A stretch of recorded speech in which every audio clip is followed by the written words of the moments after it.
Welcome student. Topic अभी आपको नजर आ रहा है, ये हम लास्ट वीडियो में कर चुके हैं, लिंक मैंने डिस्क्रिप्शन में दे दिया है, तो ये इंट्रोडक्शन वीडियो भी जरूर देख लीजिएगा। स्टार्ट करते हैं ह्यूमन रेस्पिरेटरी सिस्टम।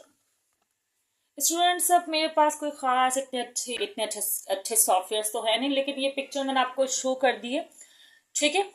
अच्छा, इस पिक्चर में देखें, आपको मैंने कुछ पार्ट्स का जिक्र किया है और आपको बहुत, मैं तो कहती हूँ रेस्पिरेटरी सिस्टम से ज्यादा आसान टॉपिक बायोलॉजी में कोई है ही नहीं।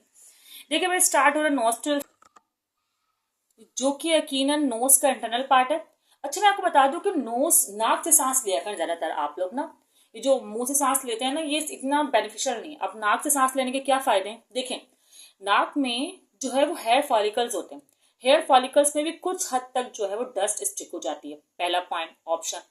फिर उसके बाद जब जाते हैं ना नॉस्ट्रल में, वहां म्यूकस होता है, वेट वेट जैसा फेस आप जानते होंगे, जब आप जैसे कि हाथ मुंह धोते हैं तो नाक में से आपको कुछ कचरा जमा हो जाता होगा ना, कुछ कुछ टाइम बाद कचरा जमा होता ही है, वो एक्चुअली वही डस्ट और उसी को ही जमा करके जो है वो बनता है, जो कि आप सांस ले रहे होते हैं, ठीक है।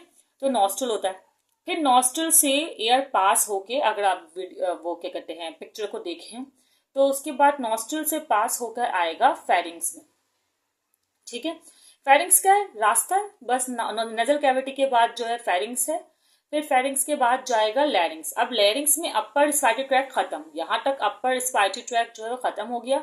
अब जो बाकी का रास्ता है, ट्रेकी जो पार्ट है, वो ट्रेकी कहलाएगा, ठीक है। अच्छा, ट्रेकी को जो है ना सी शेप्ड बोन से कवर किया हुआ होता है, मतलब जैसे फॉर एग्जाम्पल ये ट्रेकी है ना, तो यूं इस तरह एक कार्टिलेज होता है, सी शेप्ड बोन होती है, ठीक है। इस तरह पूरा जो वो कवर हुआ होता है ट्रेकी, ठीक है।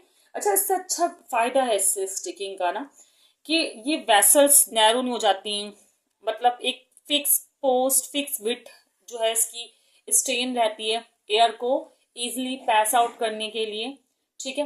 अच्छा, लैरिंग्स आपको बता दूं, वॉइस बॉक्स होता है, जो आपकी आवाज है ना वो लैरिंग से निकल रही है, जैसे मेरी आवाज है अभी, तो वो लैरिंग से प्रोड्यूस हो रही है, ठीक है।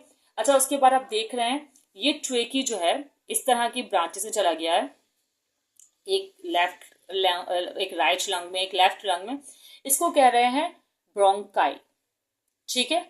ब्रोंकाई है, और फिर ये ब्रोंकाई फर्दर जो है ब्रांचेस में डिवाइड हो रहा है। अगर आप देख रहे हो डायग्राम को, वैसे तो एक ही साइड इसमें डायग्राम की आई हुई है, इसे बोलते हैं ब्रोंक्यूल्स। क्या बोलते हैं इसे?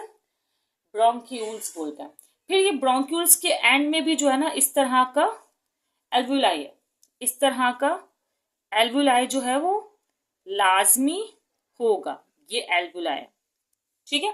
ऐसे बंचेस होते हैं एल्वुलाई के, मैं लास्ट वीडियो में समझा चुकी हूँ कि ये बंचेस काफी ज्यादा होते हैं, इससे सरफेस एरिया मिलता है एयर को एब्जॉर्ब होने के लिए, और फिर यहाँ से एब्जॉर्ब होकर जो है वो ट्रांसफर हो जाती है ब्लड में, डायरेक्टली ब्लड का पार्ट बन जाती है।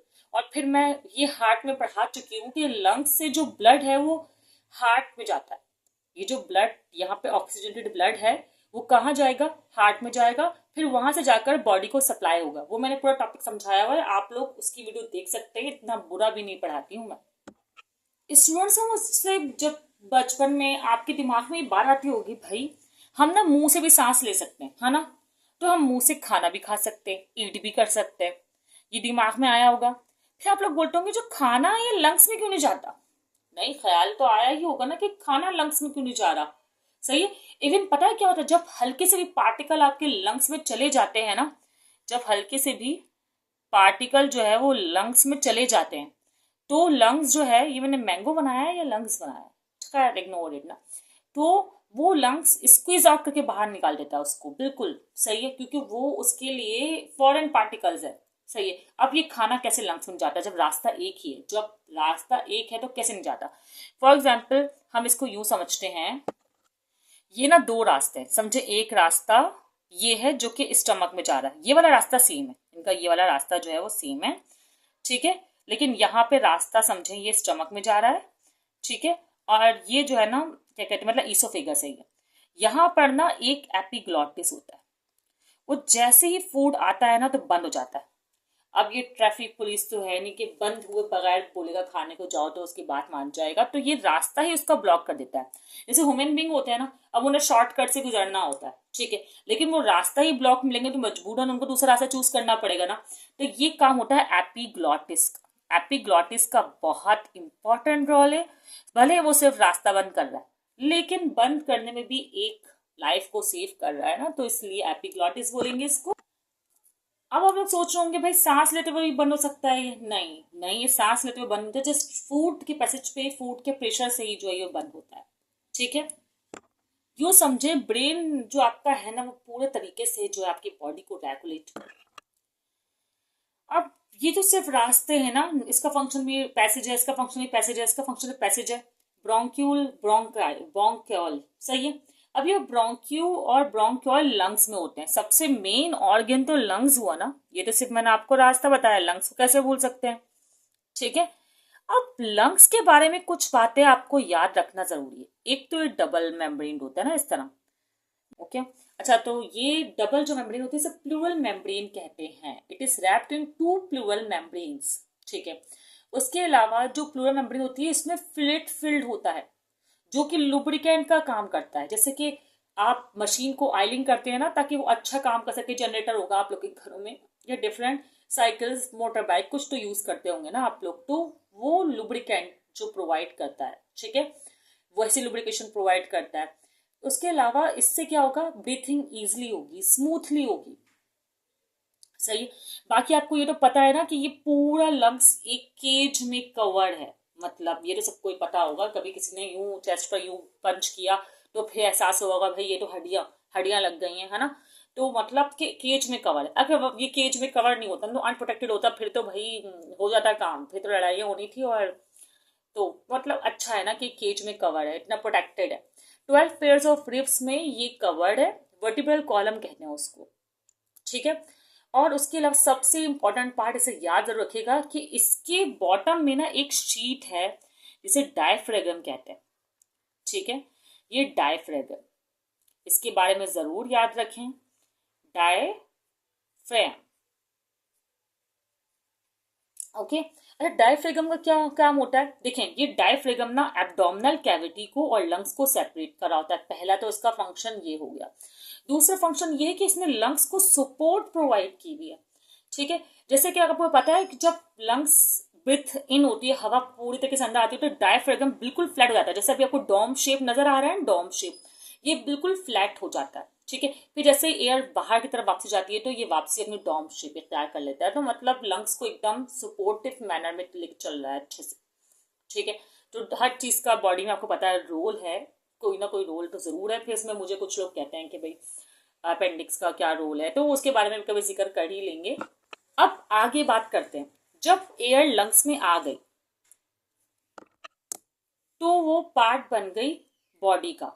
अब वो बॉडी का पार्ट बनी ब्लड के जरिए। ब्लड में से कौन सा पार्ट है जो कि ऑक्सीजन को लेकर जाता है? वो है हीमोग्लोबिन, मैं पढ़ा चुकी हूँ।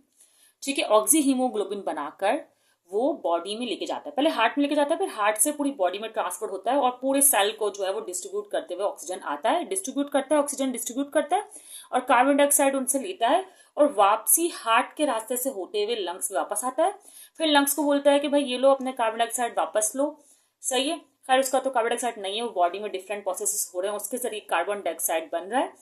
ठीक है, तो कार्बन डाइऑक्साइड वापसी यहां से, तभी तो कार्बन डाइऑक्साइड जो है इंटर होती है 0.0 समथिंग परसेंट, 0.3%, और बाहर जा रही होती है 4%। सही है, ठीक है। क्यों? क्योंकि ब्लड से भी हीमोग्लोबिन जो है वो लंग्स का पार्ट बन रहा है। अब एक छोटी सी बात बताकर जो है मैं वीडियो क्लोज करती हूं। आपको ये पता होना चाहिए कि टाइडल वॉल्यूम क्या होता है। टाइडल वॉल्यूम ये कि एक बार में आप कितनी सांस जो है वो ले लेते हैं, मतलब कितने ml ले लेते हैं। जो नॉर्मल आप सांस ले लेते हैं उसमें आप 500 ml या 400 ml जो है वो एयर जो है इनटेक कर रहे होते हैं, इनहेल कर रहे होते हैं।